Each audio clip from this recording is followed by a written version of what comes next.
రానియకపోతే ముహూర్తానికి రాకపోతే ముక్కోడి దేవతల సాక్షిగా మిమ్మల్ని ముక్కలు ముక్కలుగా నరికి వాణ్ణి తీసుకుపోతా. నా ఇంటికొచ్చి నన్నే నరుగుతానంటావా? నీ ఇంటికే కాదురా, ఈ ఆంధ్రప్రదేశ్ లో ఏ జిల్లాకైనా వస్తా, ఏ ఊరికైనా వస్తా, ఏ సెంటర్కి రమ్మన్నా వస్తా, ఏ గడప తొక్కమన్నా తొక్కుతా. నరకటం మొదలెట్టాక వరసలు చూడను. చూస్తారేంట్రా? ఆపండి!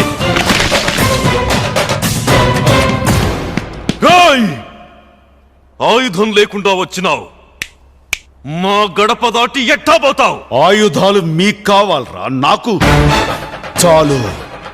నరుకుతా. సయ్యా! సై అంటే సెకండ్ కో హెడ్ తీసుకువెళ్తా. ఇంద్రసేన రెడ్డి.